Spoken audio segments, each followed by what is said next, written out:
রাসূল সাল্লাল্লাহু আলাইহি ওয়াসাল্লামের কাছে কোনো ধন সম্পদ থাকতো না। তার সব কাজের ব্যবস্থাপনার দায়িত্ব ছিল বেলাল রাদিয়াল্লাহু তাআলা আনহুর উপর।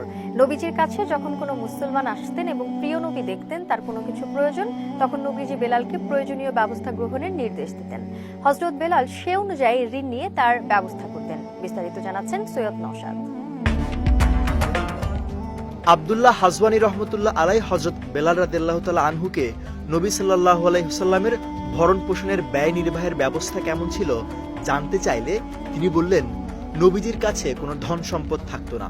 তার যাবতীয় কাজকর্মের ব্যবস্থাপনার দায়িত্ব ছিল আমার উপর ন্যস্ত।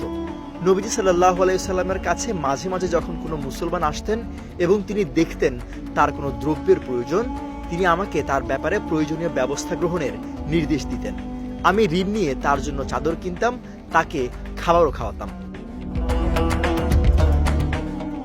একবার মদিনার এক মুশরিক সম্পদশালী ব্যক্তি আমার সঙ্গে দেখা করে বললেন, বেলাল, আমার কাছে অনেক ধন সম্পদ আছে, ঋণ নেয়ার প্রয়োজন হলে আমার কাছ থেকে নিও।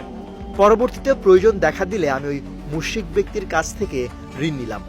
তারপর একদিন আমি যখন ওযু করে আজান দেওয়ার জন্য প্রস্তুত হচ্ছি, দেখতে পেলাম ওই মুশরিক লোকটি একদল ব্যবসায়ীকে সাথে নিয়ে আমার দিকে আসছেন।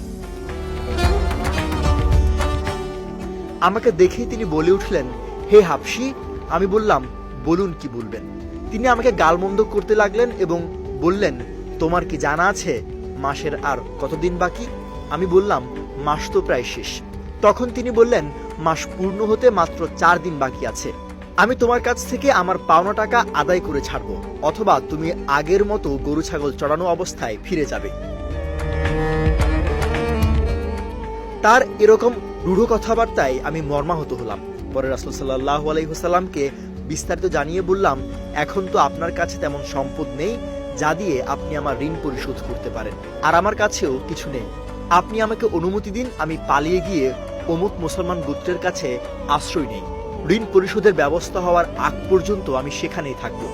এ কথা বলে আমি আমার ঘরে ফিরে মদিনা ছাড়ার প্রস্তুতি নিয়ে ঘুমালাম।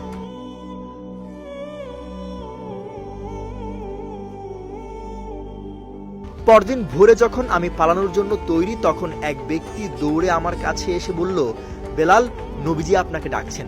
আমি রাসূল সাল্লাল্লাহু আলাইহি ওয়াসাল্লামের কাছে গিয়ে দেখতে পেলাম পিঠে মাল বোঝায় 4টি উট বসে আছে।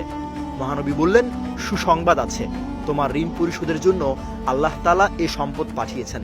এই পশুগুলো এবং এগুলোর পিঠে যে মালামাল আছে তা সবই তোমার। এগুলোতে কাপড় এবং খাদ্যশস্য আছে যা ফিদাকের এক ধনী সর্দার হাদিয়া হিসেবে আমার জন্য পাঠিয়েছেন। তুমি এসব বুঝে নাও এবং তোমার যাবতীয় ঋণ পরিশোধ করো।